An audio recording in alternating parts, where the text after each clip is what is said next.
everyone, I'm BowserJrXD. Welcome back to Super Smash Bros. Brawl.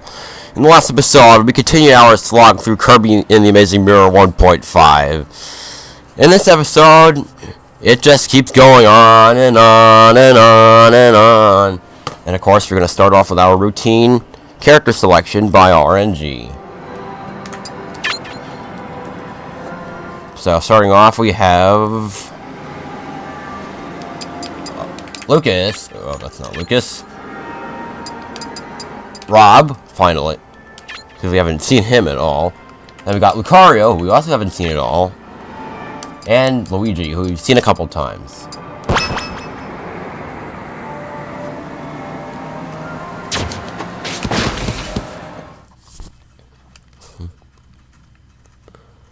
So we're going to start off by heading left and up the elevator. Got a door right here, and we're going to end up in the back in the ruins.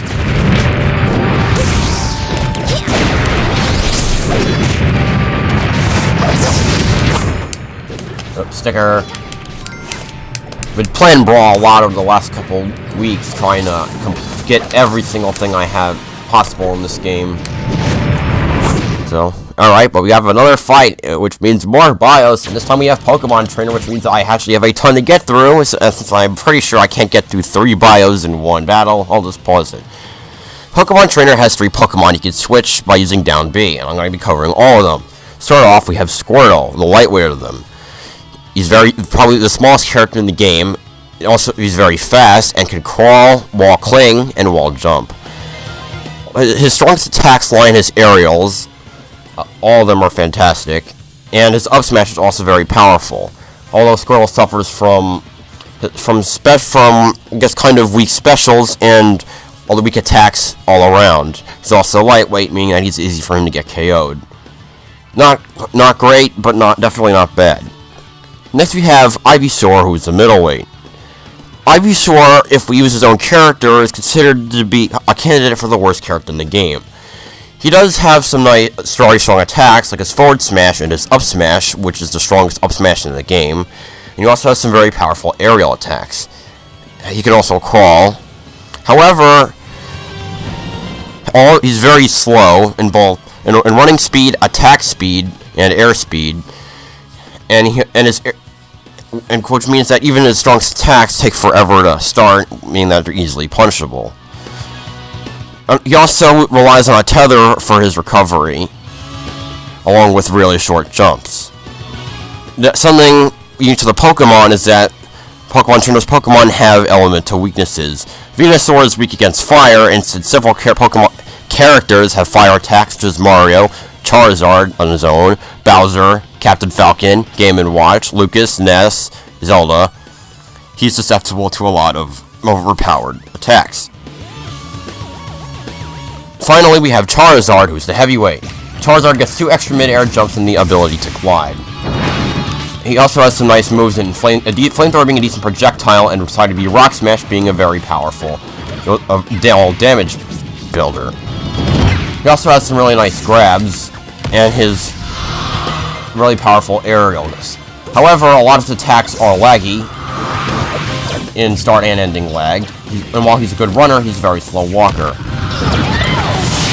So, he's probably the best out of all the characters this dude is. Oh crap. Hitting the wrong button. Charizard's got some nice attacks. So and decent mobility, so he's probably the best of the 3. So he is the best of the 3. Wait, I didn't even notice he just switched Pokemon. Now, the Pokemon Trainer is 30th out of 38 on the E tier, and the loss is due to fatigue. When Pokemon Trainer uses one of his Pokemon for a long amount of time, they start to get tired, meaning that they'll do less damage and less knockback. Meaning that if you want to be a Pokemon Trainer, you're forced to keep switching between 3 Pokemon, which requires a lot more work. If you can get past that, you can definitely make your opponent wary that they might have to deal with 3 different Pokemon, so he's interesting, Pokemon Trainer. Anyway, gotta get through here. You remember the closing walls. Now over here, just like when we were in the ruins before, there was a trophy right there to get. Jeez, lights are still annoying. Looks like I'll be missing this cycle.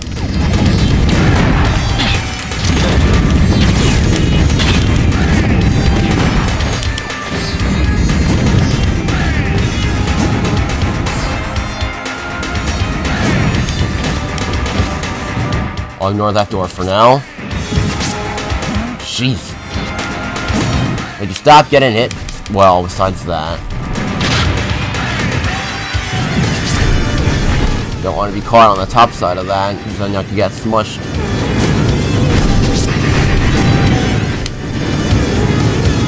You're there.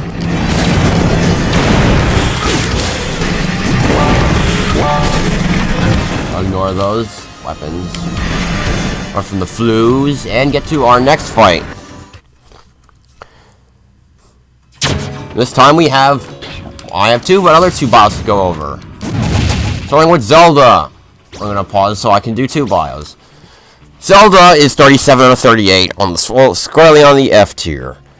She has a lot of powerful attacks. Her smash attacks are very strong and hit multiple times, which is always nice. And her aerials are also, especially forward back here, are immensely powerful in their sweet spots. And she also has several utilities for her specials, like a reflector, a projectile, and a teleport. However, like Link and Ganondorf, Zelda is very slow on the ground and in the air. In addition, while her attacks can be extremely powerful, they have several sour spots, meaning that you might not always get the attack that you want. In addition, she's a lightweight character.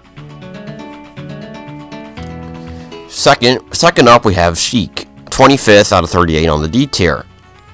She's the exact opposite of Zelda in that she's extremely fast and has weaker attack. She has a nice projectile in her needles, and she has some nice attacks like her forward tilt, her up smash, and vanish with the explosion. She can also crawl, wall cling, and wall jump. Since her attacks are extremely fast, they can be easily comboed into as well, which is always nice.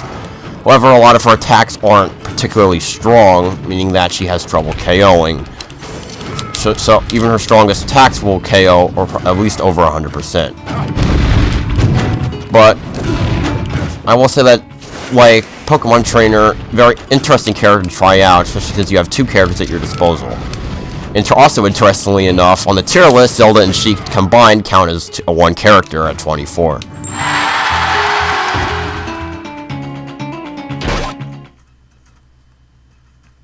Okay, now we're over here from the lake shore. Just gotta dodge some more. And here we have an army. I'll just ignore you. Go over the launcher because I don't like those. And we have another fight right here. Now we have Peach, 19 out of 38 on the C- tier. So first thing you'll notice is that Peach is a light, floaty character, especially floaty, and actually has the ability to glide by holding up after her double jump, which this can help, especially considering that her jumps are very small. Because she can float, she has great versatility in using her aerials and allow for fantastic combos. She has several nice things in her specials, including a counter in Toad and a very fantastic projectile in Vegetable. If you're lucky enough to get the vegetables, can do different damage depending on the face, and one that looks like a Stitch can deal up to 33 damage, where there's a great chance for knockback. She can also repeatedly use Peach Bomber and Peach Parasol for added recovery. However, Peach is slow on the ground and will often rely on her laggy forward air for KOs, because her other attacks can be unreliable. Her down smash can do lots of damage, but not a lot of KO. Knockback and her forward smash can change to be one of 3 different things. But if you like the air, Peach would be one of the best characters for you. And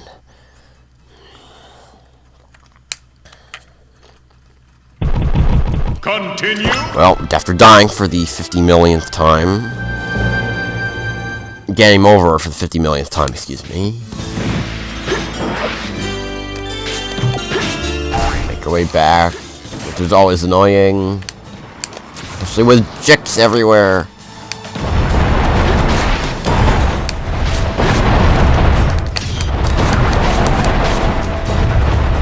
That was nice.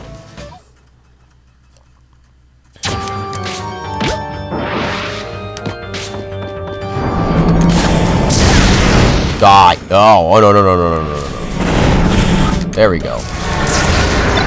Emmer, Emmer. Or not. Live.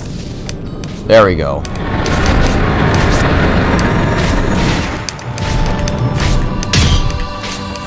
That's the way to dodge. If we go in here, which we passed earlier, got an elevator up, and it takes us back to the healing room. See where we've been. Now let's go switch up and see what characters we have this time. Starting off, we have Yoshi, Meta Knight, Snake, and I'm just gonna pick character. Let's go with Marth. I had a failed recording, and I don't remember what characters, new characters I used in that, so just gotta be careful because I want to use everybody. Anyway, now we're gonna go all the way to the top. Oh, another level. If we go all the way up here, have another fight. Wario. Wario is on the C- tier, ranked 10 out of 39. 8. Have to get my notes out. So Wario is a heavyweight, which is nice to sustain damage and knockback. Wario is, despite what you'd think, he's fast, decent on the ground, and really fast in the air. And also crawl. He has his chomp, which is basically a grab, acts as a grab, which is nice. And he has Wario Bike and his down B Wario Waft, which can make for decent recovery. Although the latter of which is not really for recovery. Wow. Although his up B corkscrew is not the most reliable recovery. Now, Wario has a lot of fantastic, very strong attacks on the ground and in the air, which are also very fast. And his down B, Wario Waft, is a fart that builds up over the course of the battle. At exactly a minute and 50 seconds into a battle, Wario will start glowing if you haven't used the Waft at all, and if executed and hitting somebody, this fart will instantly KO your opponent. Although Wario has fantastic combo ability because of strength and versatility and mobility. However, he does have those couple minor problems. While he has a lot of strong attacks, only his forward smash and his fart are reliable for KOs most of the time. And Wario's big problem is grab release. I mentioned this with Ness and Lucas, how they take longer to get out of to recover from their grab, allowing them for more susceptibility. Wario will always jump out of his grab, which makes him even easier to chain grab over and over. So any Wario player will need to be wary of that. But he's pretty fun. So, definitely a recommend from me. Anyway, enough just standing there. Alright, now here we are from the path to the ruins. Now, if you remember correctly, I stumbled around here looking for a secret. And, yeah, you want to go down this pit again. And wouldn't you know, we have another character fight right here. Luigi. Oh, on a Final Destination clone. That's nice. Luigi is 28th out of 38 on the E tier. So Luigi is a very slippery character. In fact, he has the worst traction of any character. And because of that, he actually has a 2% chance to trip, as opposed to everybody else's 1%. Apparently he can also crawl, which is kind of weird. Luigi does have some nice stuff. His attacks are all very fast. His up tilt, his up air, and his neutral air are great for juggling. And his neutral air is especially great for breaking combos.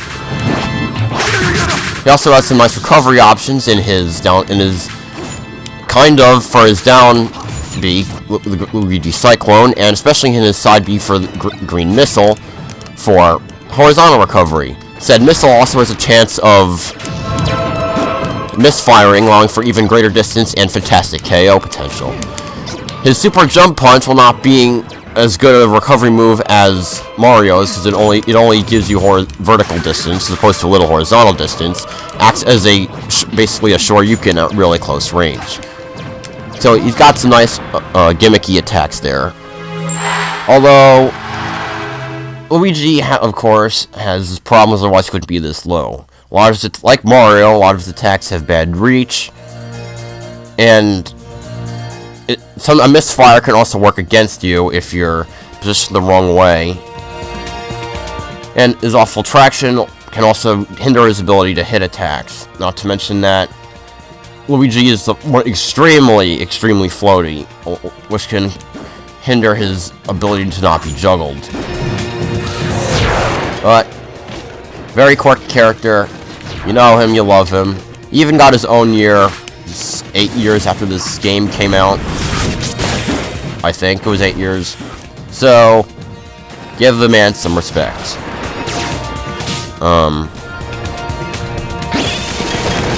Alright.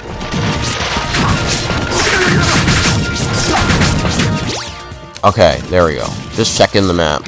So I got confused for a minute.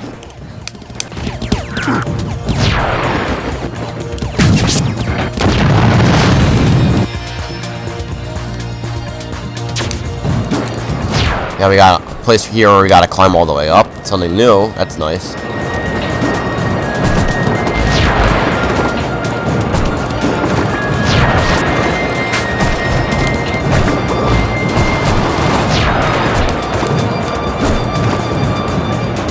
There we have the final yellow box of the Great Maze, which is fantastic. Oh, come on! I'm just getting up, too. All the way up here. Alright.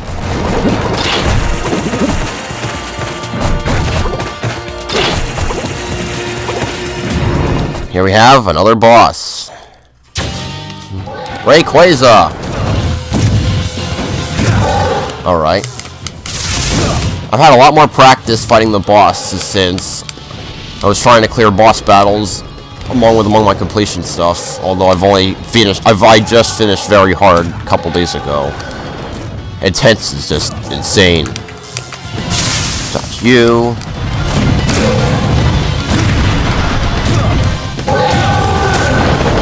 Thankfully, they're not as strong as they are on this mode. Alright. Ah, you broke my shield, you little... 42 damage. Counter. Yeah, that's the way to go.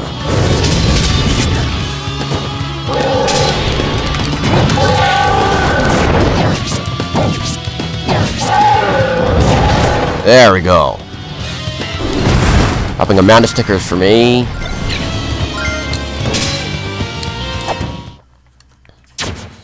And here we are back at Mid-Air Stadium. See, we have a giant loop. When you've made one complete loop around the Great Maze, any characters or bosses that you haven't fought will appear as blinking demon heads. And for those of you who are keeping track, Rayquaza was the last boss.